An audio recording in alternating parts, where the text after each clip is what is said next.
마지막 번째로 김병기 대사님 모시겠습니다. 소개받은 김병기입니다.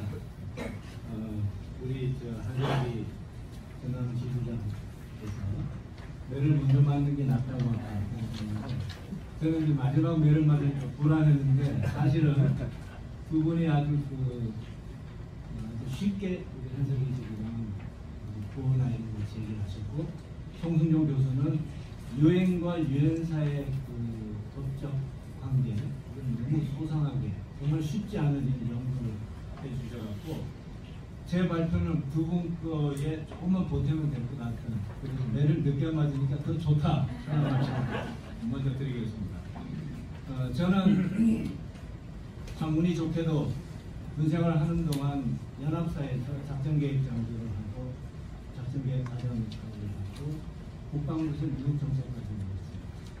그 시기에 저는 연합사 참모 겸 유엔사 참모장으로서 역할을 수행했고, 특히 국방부에서 미국정책과정을 할 때는 여러분들이 저는 많이 꾸짖기도 하셨습니다. 여기 계신 분인데 전작권 전원 협상을 담당하는 제가 주무 과정이었기 때문에 참 어려움도 겪었고, 그 당시에 연합상 문제뿐만 아니고 유엔사 문제도 제기가 됐을 때 뜻밖에도 미군들도 유엔사가 어떤 역할을 하는지 법적인 근거가 어디에 있는지 하는 걸 잘 모르는 것을 제가 발견하고, 이건 정말 한미가 정말 긴밀하게 연구해야 될 주제다 하고 저 나름대로 연구해서 미칠 때 제시도 하고 했었던 경험이 있습니다. 그리고 그 경험을 바탕으로 제가 뒤늦게 국방대학교에서 박사과정 공부를 하면서, 그래서 논문 주제로 유엔사의 지위와 역할 분야에 대한 연구를 선정을 했고, 그 과정에 그동안 제가 실무에서 미척과 협의하면서 느꼈던 핵심적인 개념들이 많은 자료를 통해서 확인이 됐고, 그래서 그 내용들을 제가 논문도 수록했지만 오늘 이렇게 7월 27일 날 정전협정 체결한 이날에 제가 여러분들 앞에서 발표를 하게 돼서 너무 영광스럽고 감사하게 생각합니다. 제가 유행을 통해서 그러면 짤막하게 요약하겠습니다. 먼저 유엔사의 법적 지위 변화 및 근거와 관련해서 52쪽에 쭉 있습니다만은 앞에 송승종 교수가 얘기했던 내용들이 많이 포함이 됩니다. 유엔군 사령부의 창설 시에 안보리 결의에 의해서 창설이 됐고, 1950년 7월 30일 날 안보리 결의를 한 번 더 하는데, 그때 유엔군 사령부가 안보리를 대신하여 on behalf of라고 하는 표현을 써서 여러 가지 유엔의 구호와 지원 활동까지 관장하도록 결의를 합니다. 안보리가 유엔사에 대한 창설 당시부터 그 이후에서 지속적으로 결의를 하게 됐는데, 공교롭게도 이 안보리가 1950년 6월 7일에는 유엔에 나와 있던 소련 대표 말리크가 참석을 하지 않고 기권을 합니다. 그런 바람에 안보리 결의가 가능했죠. 그런데 8월부터 안보리 의장국으로 복귀하면서 안보리에서 더 이상 결의가 안 됩니다. 거부권을 계속 행사하기 때문에. 그래서 1950년 8월 이후부터는 주로 유엔 총회에서 유엔 활동과 유엔사와 관련된 결의를 많이 하게 됩니다. 그 내용을 말씀을 드리도록 하겠습니다.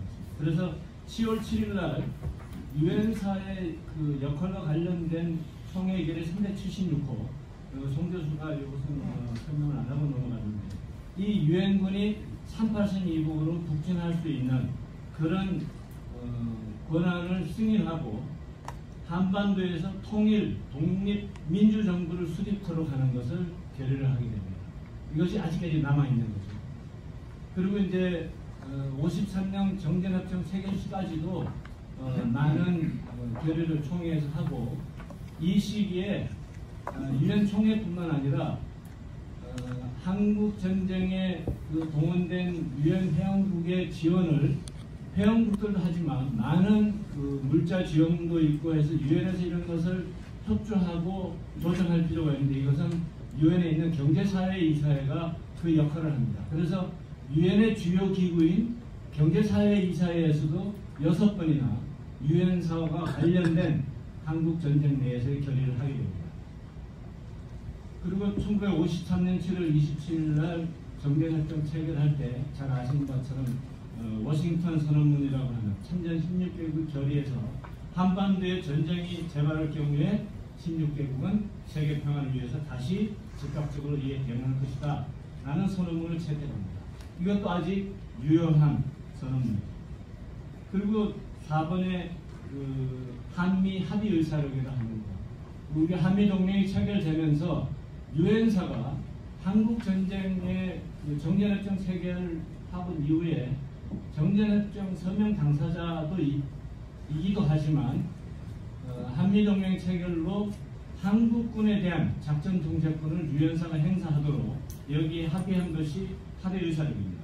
유엔사가 대한민국의 방위를 책임지는 동안 대한민국 국군을 유엔사의 작전 통제하에 둔다.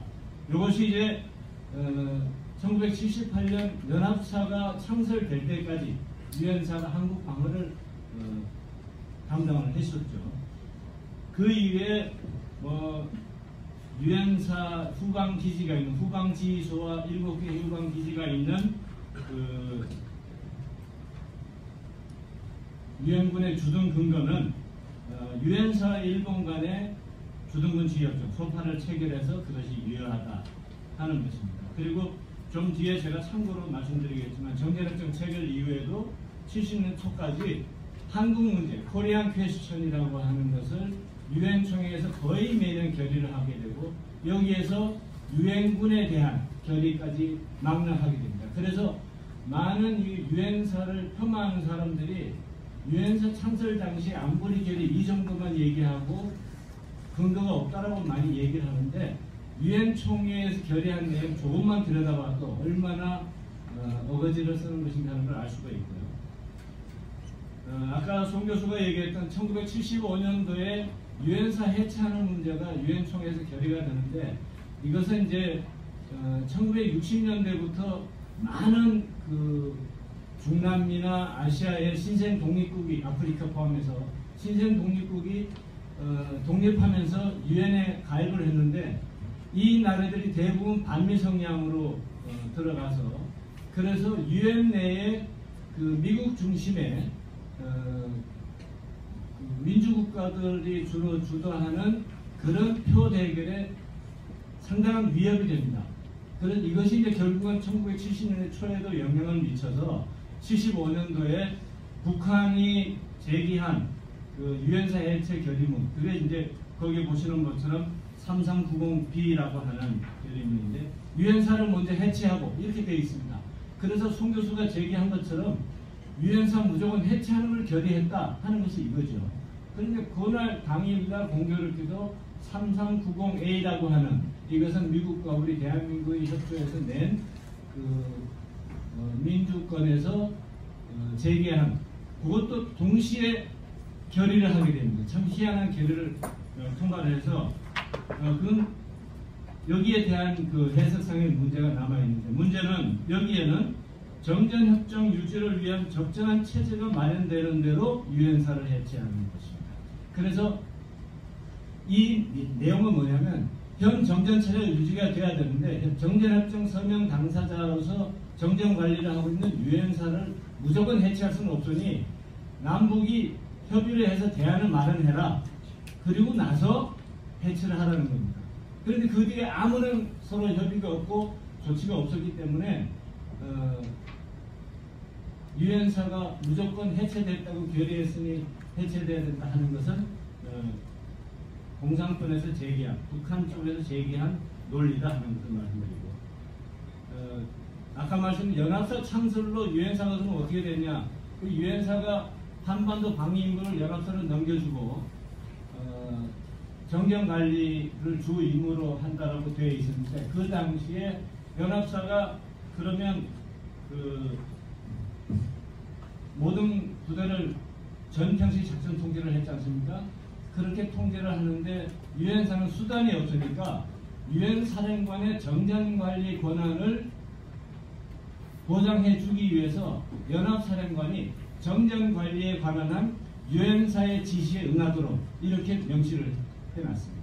그래서 유엔사령관이 연합사령관을 통해서 정전관리를 하도록 한 것이고 78년도부터 쭉 해왔다가 94년도 그 정전시 작전통제권을 환수하면서 이제 평시에 그러면 그 정전관리를 어떻게 할 것이냐 하는 문제가 생겼는데 평시에 정전관리를 포함해서 평상시에도 그러면 전시 대비한 임무가 필요하니까 작전계획을 수립한다든지 연합연습을 한다든지 이런 것과 관련해서 코다라고 하는 연합권한 위임사항을 연합사령관에 그대로 주면서 그 첫 번째 항이 정전관리를 위한 연합위기관리를 연합사령관이 하도록 합니다. 그래서 94년도에 정전시 작전통제권이 환수가 됐지만 유엔군 사령관의 정전관리 기능은 연합사령관을 통해서 계속 보장을 받아오고 있습니다. 이러한 역사를 가지고 있기 때문에 뻔한데도 사실은 여전히 유엔사의 법적 지위에 대해서 의문을 제기하는데 제가 결론적으로 송 교수와 거의 같은 내용을 정리를 했는데 현재 유엔사의 법적 지위 역할은 뭐냐? 여전히 아까 말씀드린 대로 정전협정 체결 및 서명 당사자로서 배타적인 그러한 권리를 가지고 누구라도 할 수 없는 배타적인 권한을 가지고 있다. 북한이 정전협정 무시라를 위한 여러 가지 책동을 90년대 했지만 거기 보시는 것처럼 유엔사와 북한 인민군 장성 간의 장성급 회담을 합의해서 현재까지 하고 있습니다. 그래서 유엔사가 여전히 정전관리를 하고 있다 하는 말씀을 드리고 그 다음에 한 가지는 아까 말씀드렸던 53년 7월 27일 날 참전국 선언 워싱턴 선언 거기에서 명시한 대로 한반도 유사시에 한국 전쟁을 지원하기 위해서 참전하는 군대들 이 군대들을 어떻게 할 것이냐 이거 수용을 해서 한반도에 전개하는데 통제할 수 있는 기구가 없습니다.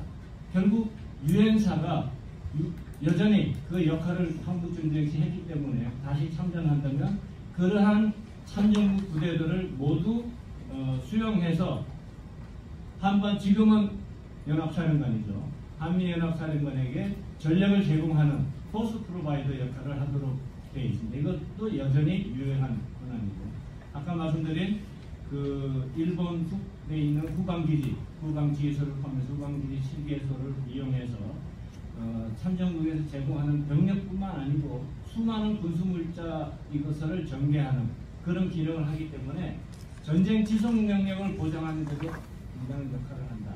크게 세 가지로 저는 요약을 했고요. 그러면 이 유엔사 지위에 대한 해석이 왜 이렇게 됐느냐 하는 문제입니다. 가장 근본적인 문제는 저는 이렇게 봤습니다. 유엔이 정체성이 변화가 됐다.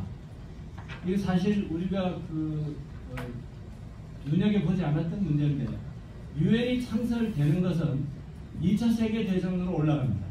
1941년부터 영국과 미국의 대서양 훈장이라고 해서 독일 이태리가 유럽 지역을 휩쓸고 있을 때 전쟁이 끝나면 어떻게 할 것이냐 우리 연합국이 대응하지만 전후체제를 어떻게 할 것이냐 하는 것을 협의를 해서 선언한 것이 대서양 훈장이고 그 이후에 소련을 포함한 여러 나라들이 가입하면서 연합국 선언이 1942년도에 있었고 43년도에 모스크바 선언이 있었고요. 그리고 결정적으로 44년도에 워싱턴 근교에 있는 덤버턴 옥스라고 하는 지역에서 유엔의 창설에 대한 국제연합의 창설에 대한 전반적인 내용을 합의를 하고 그것이 각 나라들이 비준을 해서 1945년 10월 24일 우리가 유엔데이라고 하는 10월 24일 날 정식으로 유엔이 창설된 겁니다. 그런데 그렇게 창설이 됐는데 2차 세계대전 기간에 소련도 당연히 독일이 가장 큰 적이었고 나중엔 대일전에 참전하면서 여러 가지 어부지를 얻었지만 소련이 연합국 폐기에 서면서 유엔 창설에 반대를 하지 않고 여러 가지 그 알짜는 다 얻어갑니다. 특히 우리가 참 통항을 금할 수 없는 얄타 회담. 얄타 회담에서 우리 한반도 3파선 분단이 논의가 됐는데 그 얄타 회담의 핵심은 소련이 대일전에 참전하는 그 대가로 노일 전쟁에서 소련이 일본에 빼앗겼던 북방도서를 포함한 4.11 이런 지역들을 포함해서 모든 영토를 소련이 가져가도록 해주겠다. 미국, 영국 이렇게 약속을 하고 그리고 유엔 창설에 적극 협력하라. 이것이 이제 핵심적인 얄타 회담의 협상 내용입니다. 그래서 소련이 그렇게 유엔에 가입한다고 하고 거부권을 가진 주요 국가가 됐음에도 불구하고 1945년 이후에 잘 아시는 것처럼 소련 중심의 공산권과 미국 중심의 민주권이 부딪히면서 냉전이 시작됐지 않습니까? 이때부터 유엔에 대해서 소련이 사사건건 시비 걸고 방해 공작을 합니다. 특히 아까 송승용 교수가 얘기했던 안보리 산하의 군사참모위원회를 둬서 유엔군을 창설하자, 상비군을 두자는 거였습니다. 그런데 안보리 산하의 군사참모위원회가 그때 있었으면 사실은 그 한국전에 참전했던 그 유엔군 사령부 해석에 대한 것도 많이 해소가 됐을 텐데 군사참모위원회 하자고 다 약속까지 했습니다. 그런데 그 이후에 유엔군 창설에 대한 건 견해가 다 엇갈렸어요. 영국도 미국하고 의견이 다르고. 그래서 45년부터 46년, 47년 사이에 군사참모위원회와 유엔군 창설에 대한 것이 논의가 되다가 냉전이 격화되면서 이것이 유야무야 돼버렸고 결국은 한국전쟁 시에는 안보리 산하의 군사참모위원회가 없이 원래 안보리에서 결정을 하면 군사참모위원회에서 유엔군의 그 여러 가지 전략 지침도 제공하고 병력 운영에 대한 지시를 하도록 명시가 되어 있거든요.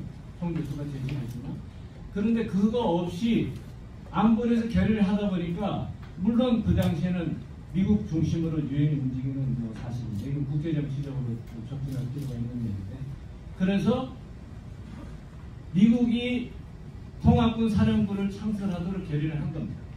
그리고 위임을 한 거죠.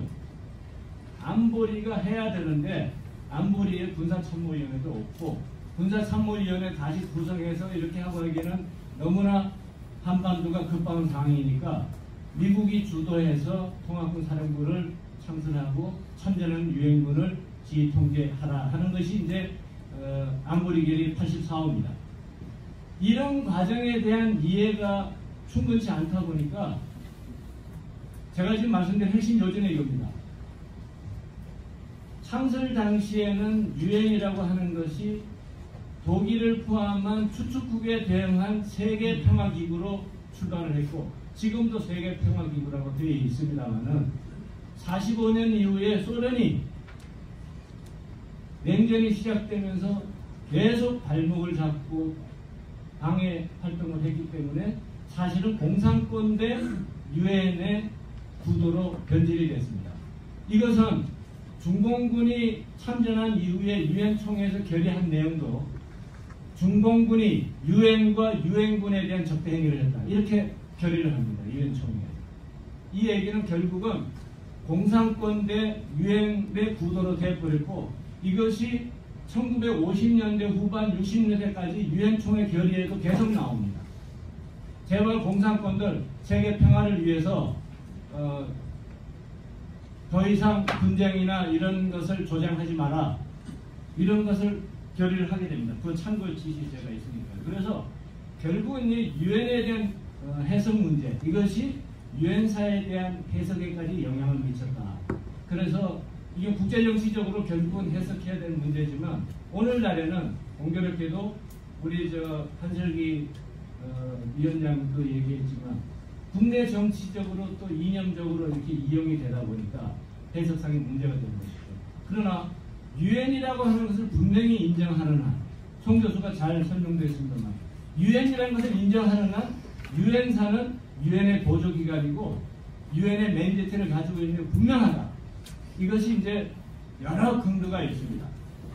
제가 그 참고로 말씀드린 거 한번 보시면 사각형인데 정전협정 체결 이후에 53쪽 밑입니다.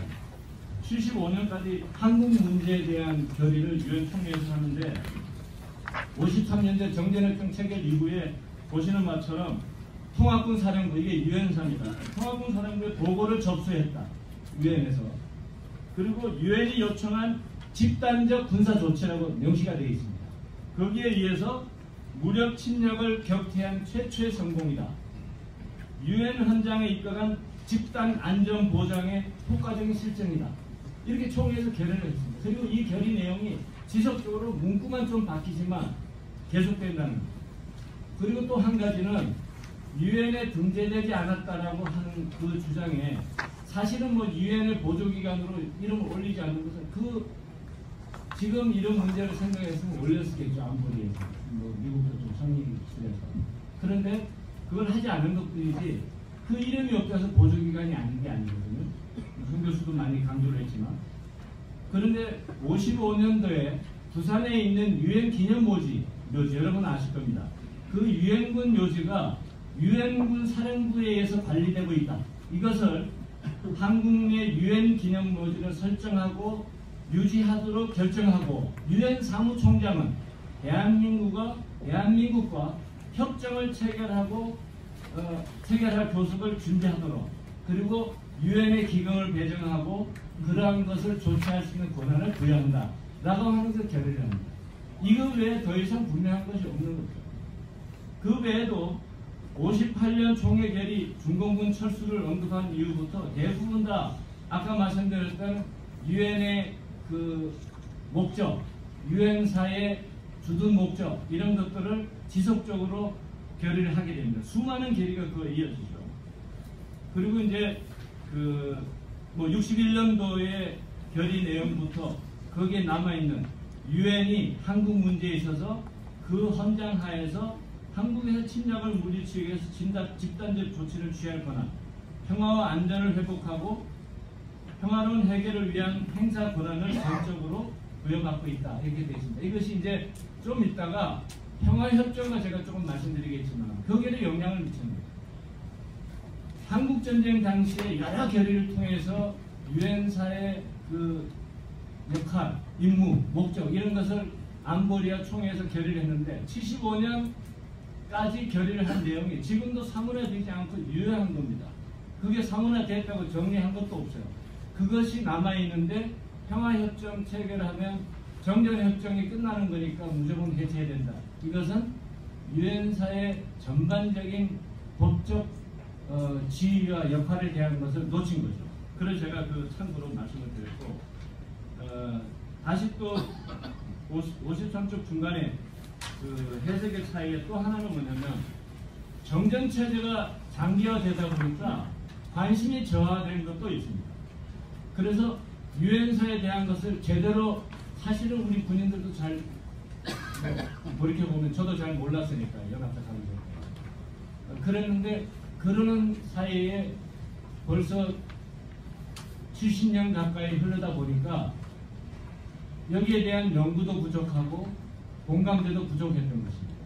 그래서 이런 것들이 사실은 좀 책임 있는 우리 군이나 국방부나 또 한미가 노력을 했어야 되는데 안타깝게도 미측도 그 연례 보고를 유엔 안보리의 유엔사의 활동에 대한 것을 연례 보고를 쭉 했다가 최근 3년 전인가요? 보고서를 내기 전까지는 거의 한 10년 가까이 공백을 뒀다고 합니다. 그러니까 미측도 소홀히 한 거죠. 안보리의 보고를 안 했습니다. 그런 것들이 좀 정전체제가 장기화되다 보니까 네, 좀 길어서 죄송합니다. 그리고 정전체제 당사국의 영향도 있다. 이것이 이제 우리와 미국은 뭐 관심을 많이 갖고 있지만 나머지 정전협정 참가했던 나라들과 또 중국도 별로 관심이 없고요. 그리고 북한은 정전체제를 무력화해야 유엔사를 해체하고 미군을 철수시킬 수 있기 때문에 관심을 더 갖게 되는 겁니다. 그래서 제가 좀 말씀을 많이 드렸습니다만은 한 3분만 더 주시면 그 다음에 전자권 전환과 유엔사는 뭐 제가 그 내용 쭉 되어 있는 설명은 생략하도록 하겠습니다. 단지 이 전자권 전환이 연합사를 해체하는 것으로 했다가 이제 한미 간에는 새로운 미래 연합사를 창설해서 한국군 대장이 사령관이 되는 새로운 연합사령부를 만드는 것이다 라고 합의를 했고, 이건 현재까지 유효한 것으로 확인되어 있고, 전자권 전환이 된다 하더라도 아까 말씀드린 바와 같이 유엔사는 다른 근거에 의해서 창설이 됐고 의무를 받았기 때문에 관계없는 내용이다. 그리고 유엔사의 그 재활성화, 디바이탈리제이션을 가지고 또 유엔사가 마치 전자권 전환이 되면 한반도에서 새로운 그 전쟁 수행 사령부가 되려고 한다라고 하는 그런 억측도 되고, 사실은 이건 뭐 가짜 뉴스를 만드는 단체들이 있는데 사실 이건 전혀 관계없는 겁니다. 보시는 것처럼 유엔사는 참모가 별도로 없습니다. 연합사 참모와 겸하고 있는데, 이제 전자권 전환이 일어나면 정전 관리를 할 수 있는 그러한 역할을 하기가 굉장히 힘드니 유엔사 참모를 좀 제대로 운영을 해야 되겠다 하는 것이 미측의 의도고, 보시는 것처럼 현재 연합사 유엔사 참모가 그 56쪽에 있지만 그 숫자는 한미 연합사와 경비상인이 대부분이고, 단독으로 있는 인원은 군사정전위의 비서처 그리고 아주 소수 인원들 외에는 순수 유엔사 참모위원은 없습니다. 그래서 지금 거의 800명 넘는 한미가 그런 그 한미연합사 참모 조직에 비해서 유엔사에게 몇십 명도 안 되는 이를 가지고 전시에 한반도 유사시에 다시 전쟁 수행 사령부가 될 것이다 하는 것은 우상설이다 이렇게 말씀드리고, 평화협정과 관련해서 제가 몇 제안을 했고 남북 간에 어떤 제안을 했는지 하는 것이 쭉 있는데, 평화협정에 대한 것은 핵심적인 내용은 저는 이렇게 봤습니다. 우리가 평화협정이라고 하면 마치 한반도에 평화가 정착된 것처럼 착각을 하거나 그렇게 호도를 할 수 있는데, 수많은 평화협정이 협정 체결됐다고 해서 평화가 정착이 되지 않았습니다. 그래서 평화협정의 내용이 어떤 내용이냐, 어떤 방법으로, 어떤 절차를 거쳐서 했느냐 하는 것을 자세히 봐야 되는데, 만약에 평화협정이 아까 우리 한설기 지부장이 얘기한 대로 북핵도 제거되고 한반도에 더 이상 전쟁의 위협이 없다라고 할 때 체결하는 평화협정이면 그때 유엔사 해체해도 문제가 없겠죠. 그러나 지금 우리가 생각하는 대부분의 평화협정은 그런 협정이 아닙니다. 앞으로 정전협정을 대신할 평화협정으로 이렇게 평화를 관리해 가자 하는 약속 정도이기 때문에 한반도에 확실한 평화체제가 정착되는 것을 전제로 하는 것이 아닙니다. 그렇기 때문에 평화협정 체결 과정에서 협상부터 체결, 발효, 그리고 발효한 이후에 실제로 신뢰 조치가 이루어져서 평화가 정착이 될 때 그때 유엔사가 해체되는 것이 바람직하다. 또는 가능만 하다면 국제적인 지지를 받아야 되겠지만 동북아 지역의 평화유지 사령부로 전환할 수도 있다. 이것은 북한과 관계없는 문제입니다. 그런 것까지 염두에 두고 저는 시나리오로 몇 가지 제시를 했는데 그것이 포함되어 있습니다. 제가 좀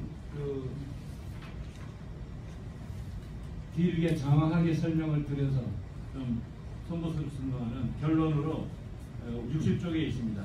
여러 가지 내용을 말씀을 드렸지만 하고 싶은 말씀은 거기에 결론에 포함을 했다는 걸 말씀드리고, 참고에 있는 것은 한반도 비핵화에 대한 것이 얼마나 북한이 얘기하는 게 허군가 하는 것을 제가 근거로 제시한 거고요. 그동안 북핵 문제와 관련해서 북한이 합의하고 위반했던 그런 것을 이행하지 않았던 게 얼마나 많은가 하는 것을 보시면 되고, 연변의 핵시설이 자기네들이 제거하겠다라고 하지만 얼마나 그것이 북한의 핵 능력의 일부분인지 하는 것도 62쪽에 있습니다. 이상으로 저의 발표를 마칩니다.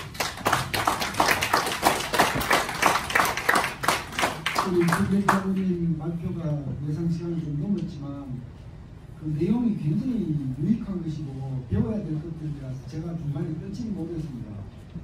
아마 여러분도 아마 같은 심리였을 것 같고 어쨌든 많은 내용을 소화하시려고 수고하셨습니다. 우리 송 교수님하고 김대기 장관님